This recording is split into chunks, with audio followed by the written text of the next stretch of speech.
Umaalingaw-ngaw ang pag-ingay ni Isagani, habang minamasahe ko ang likod niya. Hindi ako naging komportable sa mga naririnig na yon. Lalo pat hubot-hubad ang estado ng mga katawan namin ngayon. Nanatili siyang nakadapa ng higa, ako na may nakaluhod ng upo sa malaking kama. Press it harder, bakas sa tono ng boses niya ang iba sa pakiramdam. Napalabi ako. Muli kong kinuha ang oil, binuhos ang kaunti niyon sa palad ko, saka kinalat sa matigas niyang likod. No wonder nalalamog palagi ang katawan ko, bato-bato ba naman ang dumadegan sa akin gabi-gabi eh. Dito ho ba? No, banda sa baba. Mas lalong ngumiwi ang labi ko. Marahan ngunit madiin kung pinaglalandes ang kamay ko sa ibaba niyang likod, saka kinarate-karate iyon. Habang tumatagal ay mas naglalaan ako ng lakas, dala ng sama ng loob ko sa kanya. I'm surprised that you actually knew how to massage, mapait siyang tumawa. You're used to massaging someone. Not to mention that lover of yours. Bahagya akong napahinto sa ginagawa, at sandaling tinitigan ang ulo niya. Nanatili pa ring nakasubsob ang kalahati ng mukha niya sa unan, hindi ako tinitingnan.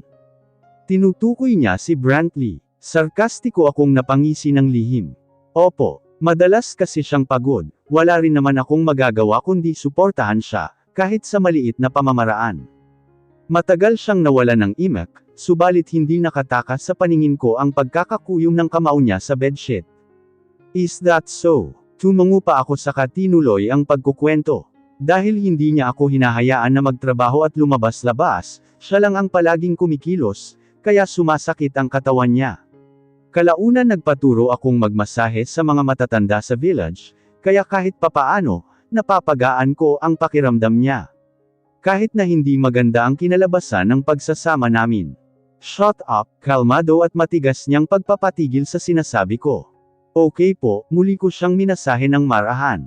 May kung ano sa puso ko ang nakalolokong natutuwa sa inaakto niya, para mapansin na apektado siya sa relasyon namin noon ni Brantley, at nagagawa kong sugatan ang ego niya. I know I could get through to this way. Subalit hindi naman kasinungalingan ang kinuwento ko sa kanya. Noong mga unang buwan, hanggang sa ipanganak ko si Dushel ay naging maganda pa ang trate sa akin ni Brantley. Isang araw ay bigla na lamang siya nagbago, na labis kong kinagulat. Iniisip ko kung hindi niya ba matanggap si Dushel, na siyang anak ni Isagani, para magbago sa pakikitungo sa akin. Hanggang sa huli ay hindi ko malaman ang dahilan niya. Ayos na ayos ang pagsasama namin noon.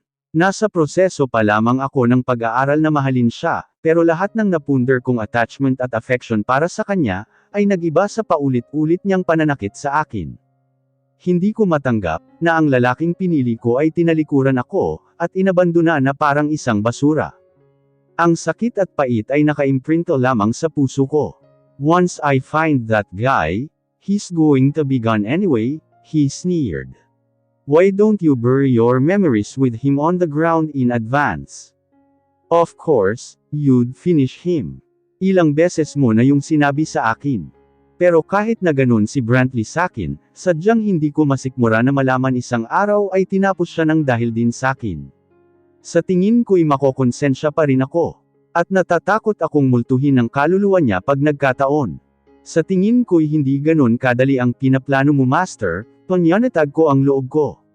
Bakit hindi mo muna alamin, kung paanong umabot ng 3 taon, bago mo ako nahanap, at kung bakit sa black market mo ako naabutan? Bakit hindi mo alamin kung bakit hindi mo rin siya mahanap hanggang ngayon? Nakita ko ang pagtitiimbagang niya, mariing ipinikit ang mga mata niya. I already knew he's not just an actor, nang gagalaiti niyang Anes. But I am not just a businessman. Nanigas ako nang bumangon siya, at naupo katabi ko nang may matalim na titig sa akin. Pinigilan ko ang mga mata ko, na bumabas sa malaki niyang katawan. Kaya naman lumalabas ay pawang nilalabanan ko ang masama niyang pagkakatitig sa akin. What? Nakalolokong tumaas ang sulok ng labi niya. Sa tingin mo, wala akong laban sa kanya. You're proud I wouldn't be able to defeat your lover. Hindi ako tumugon sa isiping baka tuluyan ko pang masira ang mood niya. Dahil sa totoo lang ay pinagdududahan ko kung sinong mas makapangyarihan sa kanilang dalawa ni Brantley. Sa loob ng tationg taon, hindi naman ako bulag at mangmang, para hindi malaman ang pagkakakilanlan ni Brantley. Ang pagkakamali ko lang, noong una pa lang, ay hindi ko nakita ang katotohanan iyon. Masyado akong nag-focus sa nararamdaman ko para kay Isagani, nagpadalos-dalos sa mga desisyon ko sa buhay. At sumama sa kanya sa paniniwalang iba siya sa lahat. Pero sino ba namang hindi matitinag sa ganda ng pagtrato, at pangako niya sa akin? Ilang beses niya akong hinabol-habol, pinapaniwalang bubuo kami ng pinapangarap kong pamilya, at mamahalin niya ako ng walang anumang kondisyon na nakasulat sa papel. Lahat ng pinagkait sa akin ng mundo, ay pinanggako niyang ibibigay sa akin. It's too good to be true, yet I still chose to believe it all, because Isagani broke my heart. How pathetic. Nagulat ako nang bumulala si Isagani. You actually think I'm no better than him. Ganon na lang kasama ang pagkakatimpla ng mukha niya.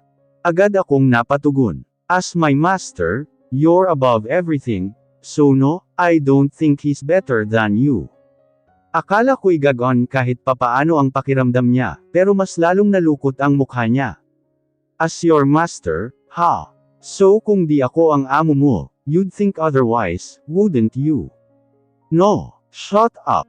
Inihiga niya agad ako sa kama, at pinaibabawan bago ko pamaligtas ang sarili ko. Hindi pa rin ako masanay-sanay, sa tuwing agresibo niya akong hinahalikan tulad ngayon. Kumulang na lang ay lamunin niya ng husto ang mukha ko. Sana naman sa susunod ay uminom siya ng tubig, hindi yung laway ko ang nilalagok. Nakakatindig na balahibong tunog ng paghahalikan naming dalawa. Siya naman ang nagmamasahe sa akin ngayon, partikular sa balikat ko. Natatandaan ko pa ang sinabi niya noon, na ang chest at puwet ko ang pinakagusto niya sa aking katawan, dahil yun lamang ang mga malalaman. You, in truth, like it when I massage you, aren't you? Marahan niyang sinakaw ang leeg ko, pinagtatama ang paningin naming dalawa. Do I need to answer, master? Hindi ka na naman ba mapipikon, kapag hindi mo nagustuhan ang isasagot ko? He frowned. Bumangon siya, lumuhad sa pagitan ng nakabuka kong binti, saka inabot ang hilera ng kondom. Apparently, he started using condoms. Your eyes shine when you see a condom, komento niya. Well, ayaw mo ng anak, di ba? Tahimik akong tumango. Napatikip ang bibig ko. Ang magkabila kong binti ay kusang umulupot sa matigas niyang baywang, saka siya muling dumagan sa akin. I'm glad you also don't want a child. For I despised children a lot, bulong niya sa tainga ko, na nagpatigil sa akin. Having a child of my own. That's ridiculous. Unti-unting bumalangkas sa alaala ko ang imahe ni Dushel. Kuhang-kuha niya ang magandang mukha ni Isagani, na halos walang namana sa akin, kundi ang pagiging emosyonal. Let's do our best not to have an unwanted child, shall we? Unwanted child. Ilang beses akong napakurap-kurap. Pinoproseso ang sinabi niya at saka napapikit. Tama lang na hindi niya dapat malaman ang pagkakakilanlan ng anak ko. Napalingon kaagad ako, sa matipunong lalaking kumuha ng bitbit kong 3 garbage bag. Oh, para kang kabute, kung saan ka sumusulpot, natutuwa kong puna kay Dan. Magiliw siyang sumabay sa paglalakad ko. Sinisiguro ko lang po na walang ibang makakakita. Alam mo na. Oo sige, pabiro akong sumanghal. Salamat, walang anuman. Mabuti na lamang at ang tapunan ng basura, ay nasa likod ng mansyon, kung saan malapit ang garden na inaalagaan noon ng matandang lalaki, at ngayon ay si Danilo naman. Hindi dinadaanan ang garden ng mga katulong sa loob ng mansyon, dahil hindi nila sakop ang trabaho rito. Maliban na lamang kung may gagawin sila na madadaanan ang lugar na to, gaya ang pagtatapon ng basura, ay doon lamang nila makikita ang gardenero. Sa nakalipas na ilang araw, ay tinutulungan niya ako sa pagtapon ng basura, at naglalaan din ako ng 10 minuto para magpahinga sa garden niya, nang walang ibang nakakapansin. Nakakainggit ang trabaho mo Dan. Ang payapa rito sa garden, ang sarap gawing pahingahan, saad ko habang nakahiga sa malinis na damuhan. Tinitingala ko ang kulay puti at asul na kalangitan, na siyang tumatabon sa sikat ng araw. Ang komportable rin panoorin ni Dan, habang naggugupit ng evergreen hedge na halaman. Tama ka dyan Alexa, hindi siya napapagod sa pagngiti. Sa kung anong dahilan ay naalala ko sa kanya si Brantley. Ang maganda pa sa trabaho na to, malaki ang sahod. Magkano? 30,000 a month. Wow! Di ko yun inaasahan. Ganito lang ginagawa mo, naka 30 ka na. Ang saya. Sabi sa'yo mabait si Sir Isagani eh. Tsaka sabi nila, mahalaga raw sa kanya ang garden na to. Istrikto nga lang siya pagdating sa mga patay at sirang halaman. Kada sira ay may kaltas sa sahod. Kung ganun mag-ingat ka sa pag-aalaga. Ang lulusog pa naman ng mga halaman, halatang alagang-alaga ng lolo mo. Oo nga po eh. Tinuruan naman ako ni Lolo Pao, at magaan naman ang mga kamay ko sa halaman, naniniwala akong magagawa ko to. Tsaka para na rin may pambayad sa mga gamot ni Lolo. Ang bait mo naman, nakaalabi kong tugon. May trauma ako sa mga ganiyang klaseng pag-uugali. Nahihiya siyang napakamot sa kanyang batok. Ganun lang siguro talaga paglaki sa hirap Alexa. Para tuloy akong nagkakaroon ng pangamba. Habang nakikilala ko siya, ay masasabi kong mabuti siyang tao. Paano na lang kung madamay siya sa karma ko, dahil lang sa tinutulungan niya akong mapagan ang trabaho sa mansyon. Wala akong magagawa pabalik para sa kanya pag nagkataon. Ikaw po ba? Magkano sinasahod mo bilang katulong ni Sir Isagani? Seryoso niyang tanong. Batid kong alam na niya ang past ko, dahil sa mga usapin nila Divina. Hinihintay ko lang siyang i-bring up ang topic na yun, kung bakit mula sa pagiging asawa, ay nauwi ako sa katulong ni Isagani. Dahil ayaw ko ring tanungin ang opinyon niya tungkol sa bagay na yun. Matagal na akong walang pakialam sa sinasabi o iniisip nila sakin. Wala akong sinasahod. Pag-amin ko, napaawang ang bibig niya, natigil sa paggugupit ng halaman, saka nagugulat akong binalingan. Seryoso, tumungo ako, ganun talaga, dahil hindi lang naman ako katulong dito, kundi alipin ng boss mo. Matagal siyang hindi nakatugon. Nang makabawi ay bumaba na ang tono ng boses niya, at nawala na ang matamis niyang ngiti kanina. Bakit hindi ka nalang umalis? Napasinghal ako ng tawa. Gustong-gusto ko ring umalis Dan. Pero hindi mo kilala si Isagani. Di baling tapusin niya ako, kaysa pakawalan. Muli siyang nawalan ng imek, parang pinoproseso ang sinabi ko. Nanatili siyang nakayuko sa damuhan, kunot na kunot ang ulo. Bumangon naman ako mula sa pagkakahimlay sa damuhan. Tumayo ako saka pinagpag ang aking sarili. Babalik na ako sa loob. Baka namumula na sa galit ang mukha ni Panying sa tagal kong nawala, paalam ko sa kanya. Hindi siya tumugon. Nang talikuran ko siya, at akma na sanang maglalakad, ay saka ko lamang siya narinig na magsalitang muli. Ang totoo niyan ayaw kong magkaroon ng anumang ugnayan sa iyo Alexa, aniya na kinatigil ko. Sumisigaw yang katauhan mo ng kapahamakan. Mabilis akong nakalingon sa kanya, nang may salubong na kilay, agad na nairita. Anong gusto mong iparating doon, Danilo? Umayos siya nang tayo at seryoso akong tinitigan, malayo sa madalas kong nakikitang itsura niya. Siyempre, nung una, hindi naman ako ganun kabait para hindi ka punahin, ayon sa mga naririnig kong usap-usapan sa'yo, ng lahat ng tao rito sa loob, pag-amin niya. Iniwan mo si Sir Isagani noon, sumama sa ibang lalaki, tapos ngayon bumabalik ka. Ako rin, gaya ng ibang tao, nagagalit sa ganong klase ng mga tao tulad mo. Madiin kong natikom ang bibig ko. Hindi ko mahulaan kung saan siya patutungo sa pagsabi ng mga bagay na to. Pero hinayaan ko lamang siyang magpatuloy sa pagsasalita. Pero kasi biglang namula ang mukha, napaiwas ng paningin. May gusto ako kay Miss Raquel. Halos lumuwa ang mga mata ko sa panlalaki niyon. Gulat na gulat akong napatitig sa kanya ng husto, nang hihingi pa ng eksplanasyon. Anong kinalaman ni Raquel? Why are you bringing her up? Bumilis ang pagtibok ng puso ko sa halo-halong emosyon. Nanatiling ganun ang emosyon sa mukha niya. Animoy nagko-confess ng nararamdaman. Matagal ko nang hinahangaan si Miss Raquel, simula pa nga lang nung hindi pa ko tuli. In love na ako sa kanya, ngumuso siya, pinipilit maging seryoso akong binalingan muli. Isang araw kinausap niya ako sa hospital. Sabi niya, siya na ang bahala sa pera na magagastos sa operasyon ni Lolo Pao, at sa lahat-lahat ng gastos.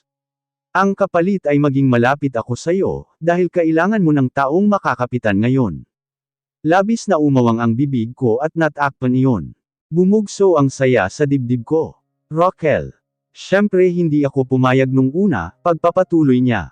Unang-una, masama ang imahe mo sakin, pangalawa, panig ako kay Sir Isagani. Kaya naman, pinaliwanag niya sakin ang tunay na nangyari noon, kahit na hindi ko alam kung anong paniniwalaan, hindi ko naman iniisip na sinungaling si Miss Rochelle.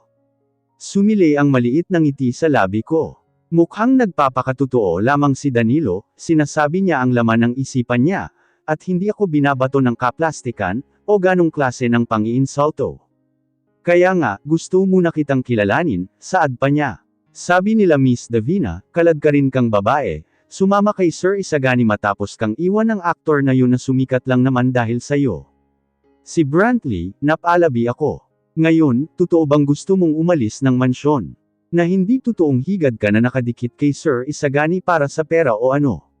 Dahil ayaw kong tumulong sa maling tao. Pero ayaw ko ring tanggihan si Miss Rochelle sa pakiusap niya sakin. Nakagat ko ang ibaba kong labi, saka tumungo ng 2 beses. Hindi nagsisinungaling si Rochelle. Siya ang saksi sa panahon ng pagsasama namin ni Isagani, hanggang sa sumama ako kay Brantley. Ang gusto ko lang ngayon ay makalaya sa mga lalaking yun, na nagpapahirap sakin, gustong-gusto ko nang takasan si Isagani, at lumayo sa ganitong klase ng buhay. Lamambot ang ekspresyon sa mukha niya. Matagal na nag-isip bago muling tumugon. Handa akong tumulong, Miss Alexa. Magiging daan ako para sa posibleng pag-uusap, at pagpaplano ninyo ni Miss Rochelle sa labas, sinsero siyang ngumiti. Huwag kang mag-alala, dahil walang magdududa rito sakin sa loob, kahit si Sir Isagani. Kailangan lang natin magdoble ingat, nang walang magsuspetya at hindi tayo mapahamak. Nakahinga ako ng sobrang ginhawa sa loob. Kumibot-kibot ang labi ko, at agad na gumuhit ang linya ng likido sa gilid ng mga mata ko. Salamat Danilo. Halos yumuko ako sa kanya, upang magpakita ng nararamdaman ko. Oy, ayos lang, walang anuman yun, natatarante siyang lumapit sa akin, at tapik-tapikin ng marahan ang likod ko. Huwag kang umiyak, saka bumalik ka na sa loob baka nga pinaghahanap ka na nila. Oo sige, natutuwa at madamdamin kong pinunasan ang mga mata ko. Salamat ulit Dan.